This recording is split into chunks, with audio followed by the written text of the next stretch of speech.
Isn't just me. Isn't just me. Do you feel the buzz or is it just me? Trust me, something in the air, it's just a buzz. Good morning, everyone. I can't even see straight. Good morning. How's it going? How's everyone feeling this morning? I'm feeling very refreshed. Just had my shower. Good to go. I'm ready to do this. The sun was coming out, but now it looks like it has gone away, unfortunately. But that's okay. We do need the rain here in BC. My name is Morgan Dunn. I am the owner of Straya Social, which is a social media coaching, personal branding coaching company. Currently in Whistler, although it is an online business, so it's pretty much based wherever you are, really. And today I will be talking about why do you need digital engagement, which is online customer service. And I do these periscopes Monday to Friday at 10 a.m. Pacific Standard Time on a range of topics: social, entrepreneurship, branding, goals even, because I do business, vision, and goals within my list of services as well, because that's a pretty big piece, important piece of your brand, of your business. So we'll get right to it. So why do you need digital engagement? What is digital engagement? It is online customer service. It is responding to people through social media platforms. It is responding to people through email. And that is basically it. So it's digital engagement is online customer service. It is you responding to your people. And why do you need it? There's 5 big reasons why you need digital engagement or online customer service. And one of the big reasons is that it humanizes your brand. So when someone tweets at you or posts on your Facebook page or sends you an email, they're reaching out to you. They're wanting to connect. They're wanting to relate. And the worst thing you could do as a brand is to ignore that, because it's basically showing that A, you don't care, or B, there's no one behind that screen, and it's just not, it's not, as I said, it's not humanizing your brand. And so responding to them instead does humanize your brand. It shows them that there is someone there. It shows them that there is somebody listening, that there is someone who is willing to help them out if they have a problem with their products or services. So you've got to respond. So, and to show that you are human, because if we respond, humans will relate to humans. So the more you respond, the more people will want to talk to you and engage with you and connect. I know it's definitely harder as a small business. You're pulled in a lot of different directions, and, you know, getting back to somebody within a timely manner, I understand, can be tough. So, you know, put a limit on yourself, I guess, is like you make sure that you're responding to your people within 24 hours of them posting or tweeting at you or anything like that. You could even set aside time each day where, you know, 10 minutes in the morning, 10 minutes in the afternoon, you just spend responding to people and really building up that connection and that engagement. And that brings me to my next point. It creates brand advocacy. So the more your brand is human, the more people can relate to your brand, the more likely they're going to connect with your brand. And if, you know, you had a product or a service and it didn't work out for some reason, but you responded to them online and you fixed that problem, then they're going to love you for it. They're going to love you even more for it. So it creates that bond, which means, and it will take me to my next point, that when someone is in love with your brand and they can connect to your brand, they can relate to your brand, then if there is ever a crisis, which is my third point, if there is ever a crisis, then they'll probably be one of the first people to help you snuff out that fire. What if nobody has interest in your company?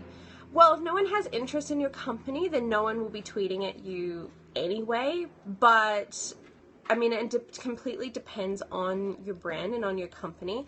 I would be shocked if at no point ever across any of your social channels, if no one commented, posted on your wall, reached out to you in a private message, emailed you, tweeted at you, made a comment on your Instagram. I would be shocked if no one was doing that.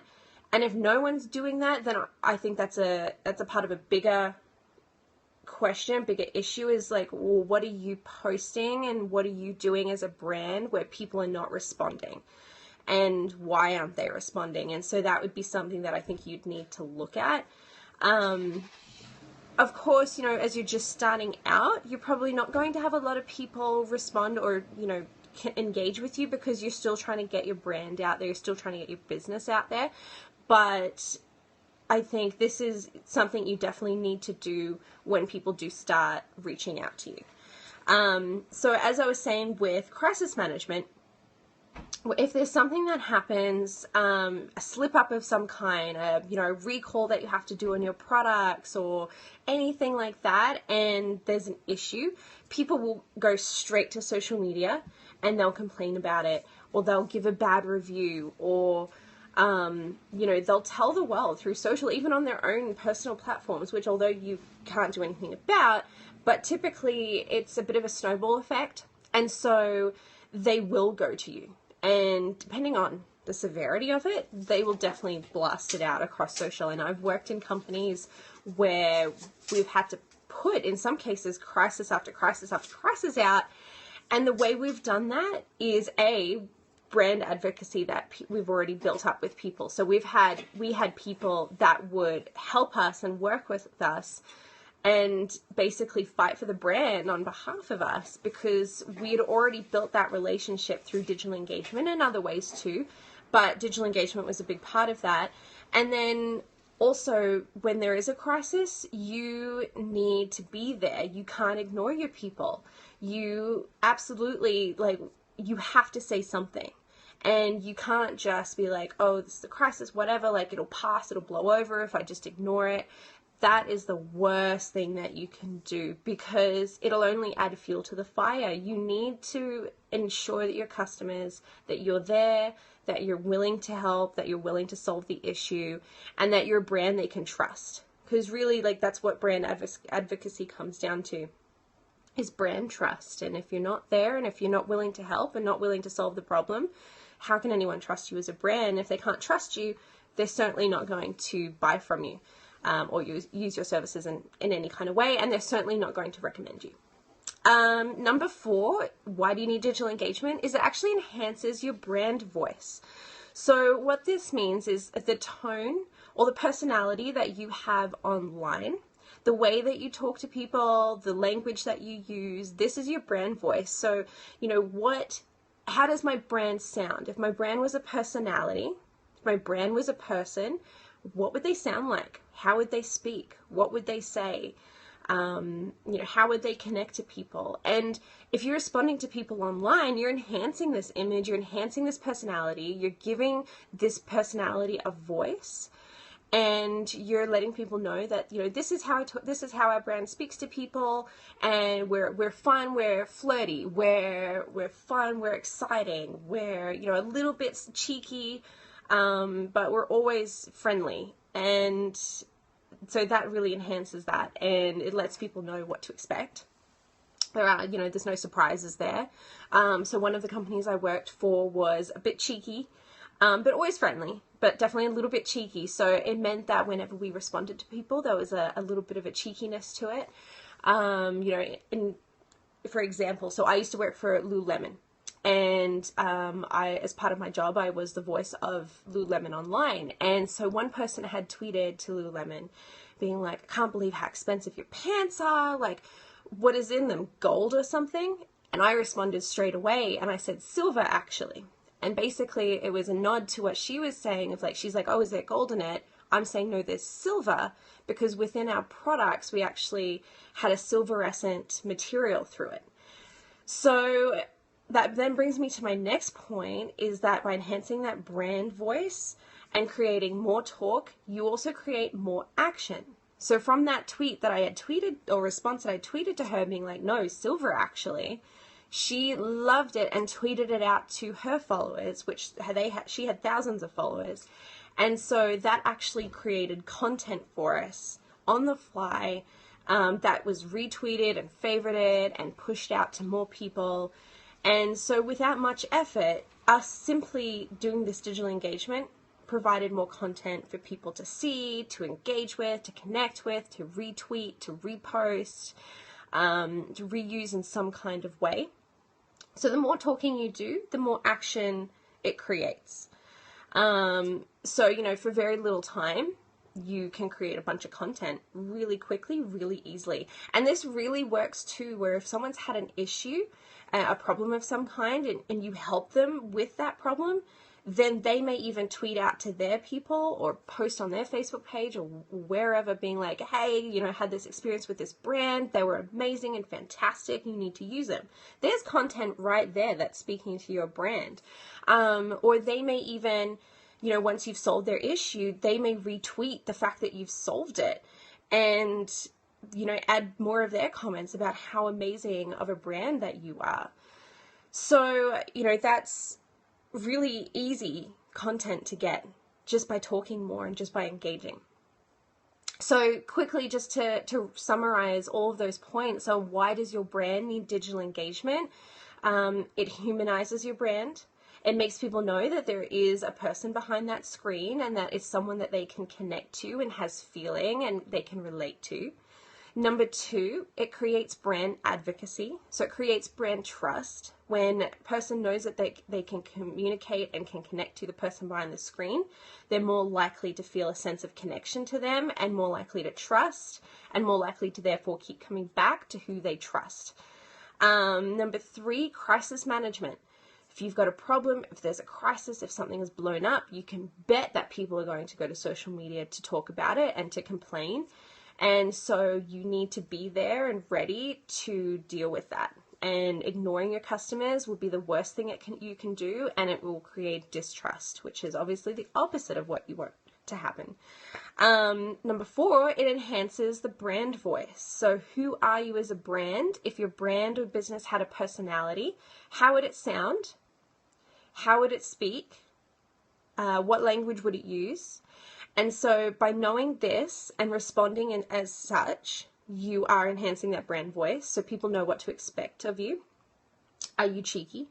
And number five, more talk equals more action. So the more you're responding to people, the more content that essentially creates without much effort at all. So you're not having to sit there and write a million blog posts all the time or Facebook posts all the time or tweets. People are essentially doing that for you. By either retweeting, reposting, or even posting or tweeting on their own profiles about what an amazing brand you are. So those are my reasons and top 5 tips of why you absolutely must have digital engagement. And, you know, you definitely need a plan for it for sure. And you do need to ensure whoever's responding to people online, they're aware of that brand voice, because otherwise, you know, as I've said in my last couple of Periscopes, consistency is key. So, you know, if you've got 3 people responding to, you know, your customers online, but each are talking in very different ways, that's confusing. And that also creates distrust in your brand because people don't know what to expect. And they don't really know who they're talking to. You know, one day you're cheeky and fun, the next day you're kind of, you know, angry. People are like, what's going on? Who am I talking to here? So, you know, really make sure that whoever's responding is very clear on the brand voice of your business so you can keep that consistency. And on that note, be consistent. So, you know, respond to people. I know if you're a small business, it's a little harder to necessarily get in there like all day, every day, but set aside time, you know, 10 minutes in the morning, 10 in the afternoon, or, you know, get back to people within a 24-hour turnaround. But just make sure that you aren't ignoring people. And if you do happen to miss something, which, you know, does happen, if you're going through one day and you're like, oh my God, someone posted to us, you know, a week ago and we just completely missed it for whatever, call that out. You know, be honest. People love it when you're honest and you're more relatable. So let people know, like, hey, you know, hey Karen, I'm so sorry for, you know, missing this. It you know, fell through the loops. Would love to help you out, blah blah blah. You know, whatever the issue is or whatever the person said. but be okay and feel good in being honest as well. If you miss something or you don't understand, just ask. So yeah, I mean, really the worst thing you can do is not respond, and that is honestly the worst thing that you can do. Of course, aside from being completely rude to your customers, that is also a really bad thing to do, so don't do that. If you have any other questions, feel free to reach out to me. All my social media platforms are the same as my Periscope platform. Follow me on Periscope as well. The little Periscope guy is somewhere here. Follow me on Periscope as well. It'll give you notifications when I'm going to do my next Periscope. But if you follow me on all my platforms, I also will tweet, Facebook, or throw up on Instagram what the next topic for the next day is going to be.